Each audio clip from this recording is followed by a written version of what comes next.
नमस्कार साथियों, आप देख रहे हैं द खटक और मेरा नाम है आदित्य। कल सोशल मीडिया पर एक वीडियो वायरल हुआ जिसमें ये देखा गया कि एफआरटी का एक सदस्य बिजली लाइन सही कर रहा था, उसको करंट लगा, वो झुलस गया और उसके बाद वो सीधा नीचे आके गिरा। लेकिन गनीमत ये रही कि अभी भी वो जो है जिंदा है, लेकिन जिंदगी और मौत के बीच जंग लड़ रहा है। खबर ये भी सामने आ रही है कि हर महीने ऐसे हादसे होते हैं, लेकिन बिजली विभाग जो है इसकी सुध नहीं लेता।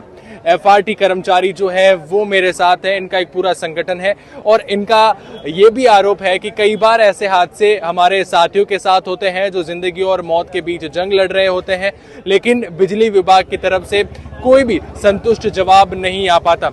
सर, मैं आपसे जानना चाहूंगा, ये जो कल हादसा हुआ ये पहला हादसा था या ऐसे कई हादसे जो है लगातार सामने आते हैं? अक्सर देखा जाता है कि हादसे दिन ब दिन हमारे यहाँ होते ही रहते हैं। प्रशासन और विद्युत विभाग की तरफ से इन कर्मचारियों के लिए कुछ भी नहीं है। हालांकि सुरक्षा उपकरण वगैरह दिए जाते हैं, पर इनकी क्वालिटी इतनी निम्न स्तर की होती है जिससे हादसा होना संभाविक है। और हमारे ये जो गणेश भाई के साथ में हुआ, ये गलत लाइन पे चढ़ाना और जहाँ तक कि सप्लाई डिस्टर्ब होने के बाद में इनके साथ में बताया जा रहा है कि सरकारी कर्मचारी भी थे, पर वहाँ कर्मचारी होते हुए भी ये हादसा कैसे हुआ, सवाल तो यहाँ उठता है। क्योंकि इतना एक हादसा होना और ये जीएसएस से सप्लाई चालू करना, इसकी पीछे की जिम्मेदारी बहुत बनती है। अगर लॉजिक देखें तो JN की अनुपस्थिति में ये काम हो ही नहीं सकता, परंतु ये काम हुआ है, तो इसकी जांच जमीनी स्तर से जांच करवाई जाए। हाल ही में हमारे शहर में 2-3 हादसे हुए हैं जिसकी कोई सूद नहीं ली जा रही है। हमारी स्थिति बड़ी दयनीय है। आखिर ऐसा चलता रहा तो हमारा भविष्य अंधकारमय है, कुछ भी नहीं कर पाएंगे। एक एफआरटी कर्मचारी जो है कितने केवी की लाइन सही कर सकता है और गणेश जो है कितने केवी की लाइन सही कर रहा था? 11 केवी का हाल ही में टेंडर में 11 केवी का है, पर उसके साथ में JN की उपस्थिति अनिवार्य है, हमारे टेंडर में लिखा हुआ है।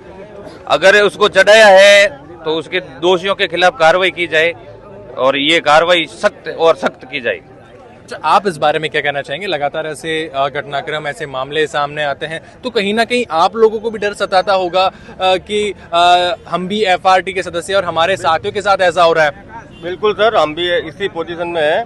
ये प्रेजेंट में अभी मैं ना कार्य करके आया हूँ, अपना खांडाबल था, ये अभी मैं 11 का काम करके आया हूँ सर जी। प्रेजेंट में करके आया हूँ। ये हादसा हमारे साथ भी हो सकता है, महीने में मतलब 2 से 4 हादसे ये होते रहते हैं हमारे साथ। लेकिन अधिकारी कोई भी मतलब सरकारी आदमी एक भी हमारे साथ रहता नहीं है। वो तो यही कह रहे हैं सारा डिफरेंट हो गया सारा एफआरटी का। हमारा जो कुछ भी अगर फील्ड का कोई भी कार्य है तो उस पर वो यही कहते हैं सारा काम एफआरटी को दे रखा है। 11 LTO जहाँ पैसों का काम होता है वहाँ सरकारी स्टाफ जाते हैं काम करने, अदरवाइज सारे काम हमारे ऊपर ही है। हम अगर हमारे अधिकारी, हमारे कंपनी के जो हमारे जो सुपरवाइजर है उनसे हम पूछते हैं कि भाई हमें हमारा काम वर्क क्या है, वर्क ऑर्डर दो, उसका भी हमें कोई सूचित नहीं किया जाता। बस आपको वर्क करना है और हमें पेशलाइज करते रहते हैं। प्रेशर से हमेशा काम करवाते हैं, हर काम कोई भी अधिकारी हमारी सूद बूद नहीं लेता है और अपने स्टाफ की पक्षपाती करता है। और सरकारी आदमी को कहते हैं ना तो वो यही कहते हैं सारा काम एफआरटी का ही है। मतलब फील्ड में उनका कोई काम ही नहीं है तो फिर उनको हटाओ या फिर हमें हटाओ। भाई एफआरटी का ही काम सारा, तो फिर उनको आप सरकार उनको क्यों सैलरी दे रही है? बिल्कुल।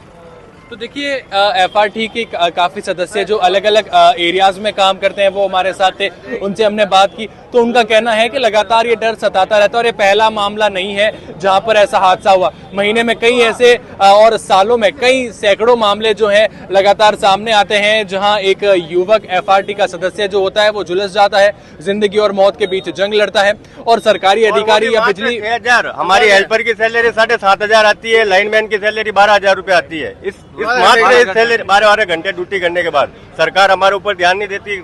पिछली सरकार ने हमें बोला भाई सरकार ठेका पड़ता हमने बंद कर दिया, RSS बोर्ड लागू किया है, कोई सरकार चेंज हो गई उसमें भी हमारा कुछ नहीं है। निजीकरण और कर दिया, स्पॉट बिलिंग में डाल दिया, मतलब सारे जो फायदे होते हैं वो सरकारी स्टाफ को ही मिलते हैं, एफआरटी की तरफ कोई ध्यान नहीं है। तो देखिए, आप इस बारे में क्या कहना चाहेंगे जरूर बताएं और ऐसी जानकारियों के लिए द खटक के साथ जुड़े रहें।